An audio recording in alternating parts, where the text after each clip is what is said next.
setiap tahunnya ada 60,8 juta ton itu yang berakhir di TPA. Itu baru yang berakhir di TPA ya Pak ya. Indonesia sudah masuk ke dalam darurat sampah, bahkan untuk di Sungai Citarum itu kan yang terburuk di dunia. Itu kan mencerminkan dari bahwa rendahnya kesadaran masyarakat untuk memilah sampah dari rumah.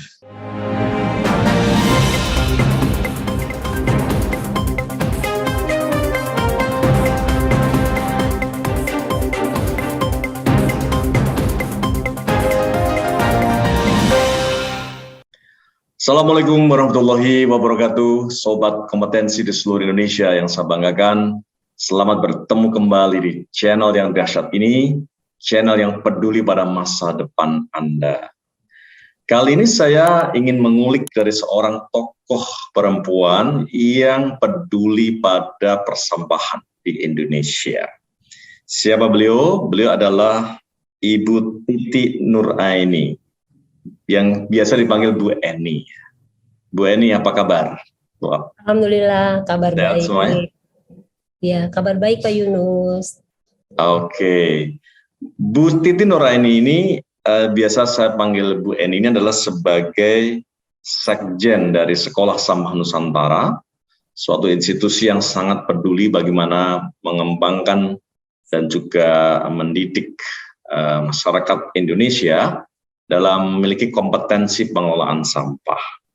Dan beliau juga sebagai Partnership Director dan Co-founder dari Montres, Gunung Sampah. Tapi Montres maksudnya adalah untuk membangun trust menangani sampah. Kira-kira gitu ya Bu Eni ya? Betul sekali Pak Yunus. Oke. Iya. Baik, ini kelihatannya Bu Eni masih dalam perjalanan ya, dari Semarang ke Jakarta dan sekarang mampir ke Pekalongan ya? Iya, betul Pak. Dan tadi ketemu sama beberapa relawan luar biasa. Saya sangat appreciate dan cukup bangga ya dengan Bu Eni yang terus ya meluangkan waktu untuk bagaimana membangun kompetensi penanganan sampah di Indonesia ini. Baik, saya ingin mengulik yang pertama Bu Eni, ngapain sih kita tuh kepo sekali untuk ngomongin sampah gitu. Jadi segenting apa sih isu persampahan di Indonesia ini? Silakan Bu Eni ceritakan ke seluruh. Baik. Wah, iya, gimana nggak kepo ya Pak ya? Karena emang permasalahannya benar-benar udah sangat rumit kalau kita lihat. Sudah sangat rumit ya? Iya, karena kita bisa lihat ya Pak, saat ini hampir semua TPA di Indonesia itu menggunung, ya. Dan lebih banyak yang open dumping ketimbang yang kontrol landfill. Dan karena itu kan mencerminkan dari bahwa rendahnya kesadaran masyarakat untuk memilah sampah dari rumah. Karena paradigma yang ada saat ini adalah sampah itu adalah urusannya pemerintah. Mereka tidak merasa bahwa sampah itu adalah tanggung jawab pribadi.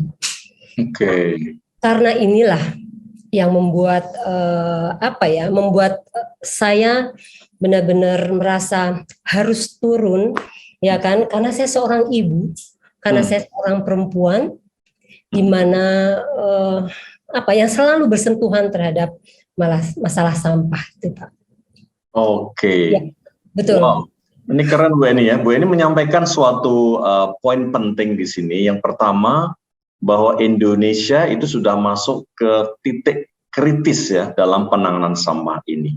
Banyak TPA di seluruh Indonesia itu yang sudah menggunung ya sampahnya.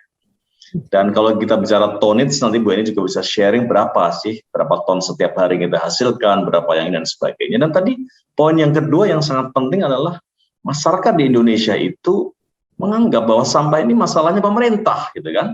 Padahal sampah itu dihasilkan dari rumah tangga masing-masing. Sehingga, wah ini keren ini. Jadi kita memang harus kemudian membangunkan ya awareness, kesadaran dan gerakan tingkat nasional untuk memerangi sampah ini dari rumah masing-masing. Nah, kalau mengenai tonase tadi gimana Bu? Ini ada informasi nggak segede apa sih, sebesar apa nih sampah yang kita hasilkan setiap harinya di Indonesia ini? Bayangkan Pak, setiap tahunnya ada 60,8 juta ton itu yang berakhir di TPA. Itu baru yang berakhir di TPA ya Pak ya. Dan belum yang bocor ke lingkungan seperti itu. Nah ini yang secara pribadi melihat harus segera benar-benar kita coba gerakkan, harus benar-benar kita sadarkan bahwa jika kita tetap melakukan hal ini, tidak merubah pola pikir kita atau tidak merubah cara kita mengolah sampah, maka saya yakin bumi ini akan penuh dengan sampah. Wajar saja ya namanya kejadian banjir dan lain-lain. Bagaimana tidak? Karena tanah saja semua sudah dipenuhi oleh plastik dan yang lainnya. Di mana masa hancurnya atau masa leburnya dia membutuhkan lebih dari 100 tahun, Pak. Wow, oke. Nah, ini kita bicara mengenai dimensi volume tadi ya, 60,8 ton, 60,8 juta ton per tahun. Ya. Sehingga dengan demikian Indonesia ini sebetulnya barangkali bisa jadi sudah masuk darurat sampah ya, kira-kira begitu ya situasinya ya. Betul.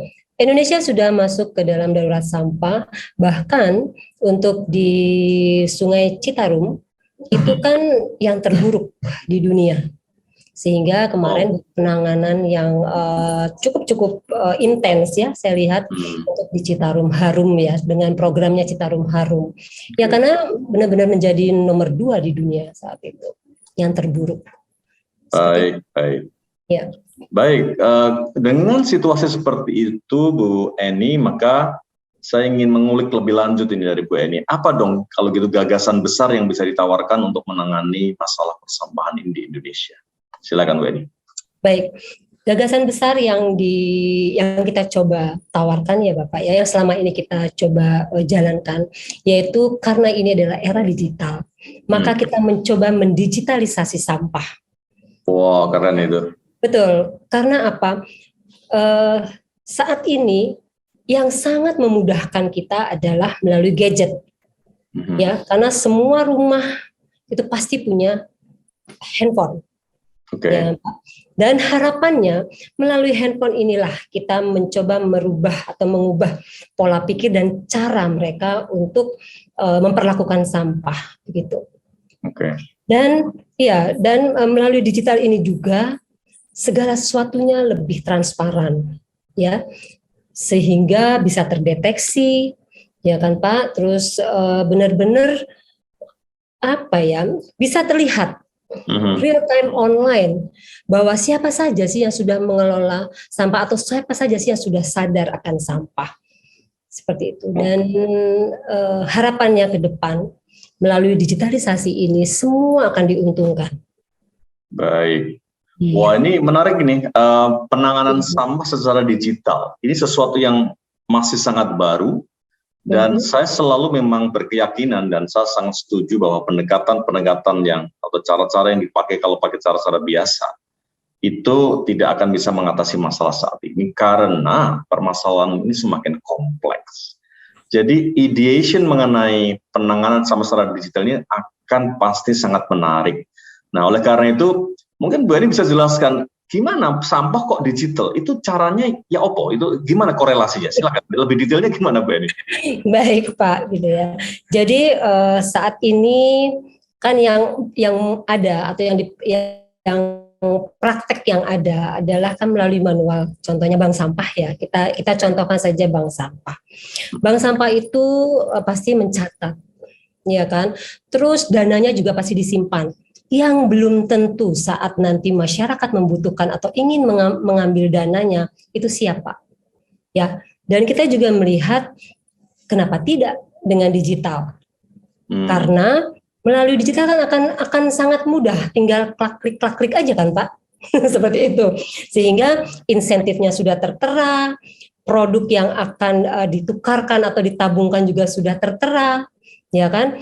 Dan mereka juga bisa melihat di mana saja sih yang sudah ada bank sampah digital di sekitar mereka. Harapannya dengan semakin banyaknya menyebar, ya kan, harapan kita sih sebetulnya sampai ke titik RT loh Pak, ya kan, akan masif sehingga Sehingga saya yakin tidak ada sampah di sekitar kita karena semua akan menjadi bahan baku dan akan terserap melalui digital. Baik. Seperti itu sih Pak. Baik Bu Eni, jadi praktisnya itu kan misalnya kita mau membuang katakanlah botol minuman air mineral misalnya ya, maka dengan cara digital tadi kita bisa scan ya barcode-nya itu, kita masukkan ke dalam tong IoT dan kita bisa scan QR-nya dari Montres tadi, dan disitulah kita akan tercatat ya bahwa kita sudah menyumbangkan 1 botol tadi. Betul sekali itu Pak. Oke. Sekarang saya lebih mengerti. Itu kita namakan ATM sampah Bapak. ATM sampah. Ya. Dan ATM sampah ini bisa hadir di sekitar kita, baik itu di sekolah, ya kan. Harapannya jika RT juga melakukan hal itu bisa sampai ke titik RT Pak. Sehingga masyarakat di sekitar nggak lagi susah nyari tempat sampah atau bank sampah seperti itu. Tapi di sini selain dia menempatkan sampah, toh mereka juga langsung menerima hasilnya. Karena insentifnya langsung akan masuk sebagai e-money di dalam aplikasi. Seperti itu. Keren. Jadi ini kelihatannya ada suatu paradigma ya Bu Eni yang Bu Eni dan tim ini ingin rubah ya paradigma masyarakat Indonesia yang tadinya melihat sampah itu sebagai masalah. Makanya yang selalu terngiang-ngiang di kepala kita adalah buang sampah. Jadi dari dulu pun kita diajarkan buang sampah di tempat. Ya. Tapi ini Bu Eni menawarkan suatu ideation baru kepada kita bahwa itu jangan dibuang, justru itu sebagai bahan baku yang ada nilainya. Nah itulah paradigma baru yang menurut saya sangat dahsyat. Ya, betul. Karena Indonesia, bahkan dunia Pak, itu sangat membutuhkan bahan baku tersebut. Ya, sehingga yang selama ini kita lakukan adalah sama saja kita tuh membuang uang kita atau membuang bahan baku yang sebetulnya berharga. Sehingga menurut saya wajar saja karena mereka tidak paham. Ya, menurut saya sosialisasi ini yang belum sampai ke masyarakat. Ya, sehingga dengan melalui digital, saya harap ini akan lebih masif ketimbang kita sosialisasi seperti yang sebelum-sebelumnya dilakukan. Ya, sekarang zaman digital dan menurut saya kita sudah harus masuk ke digital transformation. Anak-anak muda sekarang sangat gape ya dengan digital transformation ini. Kekinian kita harus menawarkan yang sesuai dengan yang mereka geluti ya. Betul. Karena ini adalah eranya anak muda, ya eranya milenial ya Pak ya, dan sudah eranya digital. Saya yakin semua akan beralih ke digital. Karena menurut saya siapa yang tidak bisa mengikuti perubahan, apalagi di era digital, menurut saya mereka akan hilang atau musnah menurut kita. Oke. Wah, luar biasa nih Bu Eni. Jadi Bu Eni ternyata tidak hanya menawarkan solusi melalui digital, tapi merubah mindset dari buang sampah menjadi memanfaatkan sampah untuk bahan baku. Jadi sebaiknya bahan baku yang ada di sekitar itu jangan dibuang, justru dikumpulkan dan diproses. Jadi botol-botol plastik itu memang benar Bu Eni akan diproses lagi dan untuk memproduksi barang-barang yang lebih berguna lagi ya. Kira-kira gitu ya Bu Eni. Betul Bapak. Jadi dari botol plastik saja itu bisa menjadi barang-barang yang sebenarnya kita butuhkan atau kita gunakan.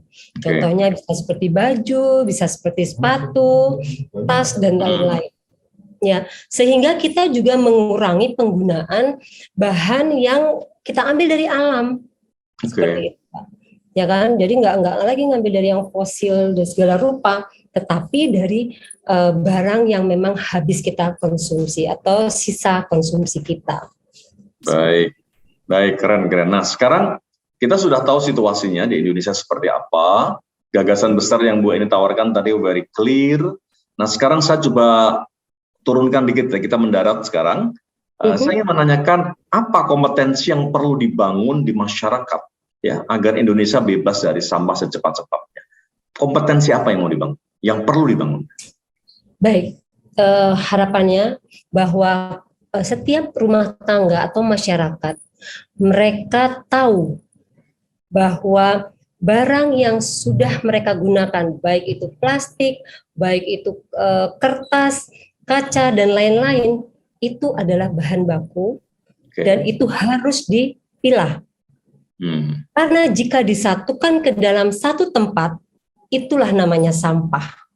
Tetapi jika dia terpilah, itulah bahan baku yang sangat bermanfaat untuk kesejahteraan Indonesia, untuk kesejahteraan masyarakat seluruh dunia, Pak. Baik. Jadi kompetensi yang harus dibangun di masyarakat adalah kemampuan, keterampilan memilah sampah dari rumah masing-masing. Karena tadi ada suatu pesan yang Bu Eni sampaikan sangat-sangat mendalam tadi maknanya. Kalau itu dicampur ya plastik, kertas, botol, macam-macam dari kaca dan sebagainya, itu namanya sampah. Tapi kalau dipilah-pilah, maka itu akan menjadi bahan baku. Betul sekali. Oleh karena itu, kompetensi yang harus dibangun di masyarakat Indonesia adalah kesadaran untuk mengenal tadi, memilah-pilah. Perubahan mindset, ya, kompetensi untuk merubah mindsetnya itu, bahwa ini bukan sampah lagi, tapi ini bahan baku. Kira-kira itu ya, Bu Eni ya? Betul sekali, Pak. Jika semua masyarakat di Indonesia maupun di seluruh dunia itu menganggap atau merubah pola pikirnya, yang dia konsumsi itu sebetulnya masih sangat berharga dan dibutuhkan oleh negaranya atau oleh Indonesia, maka mereka akan memperlakukan sampah secara baik. Wow, keren ini, keren. Dan saya dengar Bu Eni katanya pemprosesan sampah plastik di Indonesia itu masih mengimpor bahan baku dari luar. Apa betul itu isu itu? Betul sekali, Pak Yunus. Sekali lagi itu karena perilaku masyarakat kita yang belum memilah sampah dari rumah atau dari sumbernya. Sehingga mereka menjadi sampah, Pak. Barang ini menjadi sampah karena tadi dibuang sembarangan, dicampur dengan segala rupa, ya kan, tidak dihargai sama sekali. Sedangkan di luar mereka sudah sudah lebih beradab, bahwa mereka sudah mulai memilah sampah sesuai jenisnya, bahkan difasilitasi oleh negara, bahwa tempat-tempat sampah itu benar-benar memudahkan mereka, dan polisinya ada, Pak. Jadi politiknya main juga, ada juga. Jika mereka tidak menempatkan sampah pada tempatnya, maka akan didenda. Jika kesadaran masyarakat sudah tumbuh, tetapi political will di sana tidak juga bermain, itu juga akan tidak mulus menurut saya. Tetapi dua ini harus berjalan seiring, ya kan? Menurut saya berbagi peran ya, Pak ya. Pemerintah perannya apa, masyarakat perannya apa, dunia usaha perannya apa, dan kolaborasi inilah yang dibutuhkan di Indonesia, bahwa namanya sampah itu sebetulnya adalah sumber bahan baku bagi industri dan dibutuhkan oleh semua manusia. Baik. Iya, ini luar biasa nih, perubahan paradigma ini menurut saya sesuatu agenda besar ya. Yang tadi Bu Eni sampaikan bahwa sebenarnya dari pemerintah juga seharusnya menerbitkan suatu regulasi, ada pendekatan regulatif yang mendrive ya masyarakat kita untuk peduli sampah ini.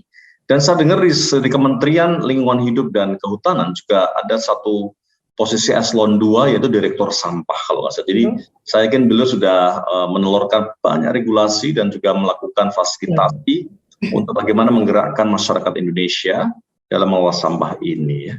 Dan saya juga pernah mendengar saya ketemu sama seorang tokoh di Bekasi yang waktu saya ketemu di Bantar Gebang itu saya bertanya, wah itu ada gunung sampah. Beliau sangat marah pada saya, Pak Yunus, itu bukan gunung sampah, itu gunung rezeki. Dia bilang, loh kok bisa begitu Pak? Itu gunung, itu kalau kita proses, bisa dijadikan sebagai bahan baku alternatif untuk bahan bakar. Dan itu teknologinya sudah ada. Jadi gunung sampah itu menurut beliau, dia sudah bertekad bahwa kalau pemerintah mendukung, semua stakeholder mendukung, dia akan rubah gunung itu menjadi gunung rezeki. Iya. Gimana menurut Bu Eni pendapat seperti itu? Sangat setuju sekali Pak. Bahwa gunungan sampah yang saat ini menurut saya tidak diperlakukan dengan baik, makanya itu menjadi musibah. Karena sebetulnya itu adalah gunungan uang Pak.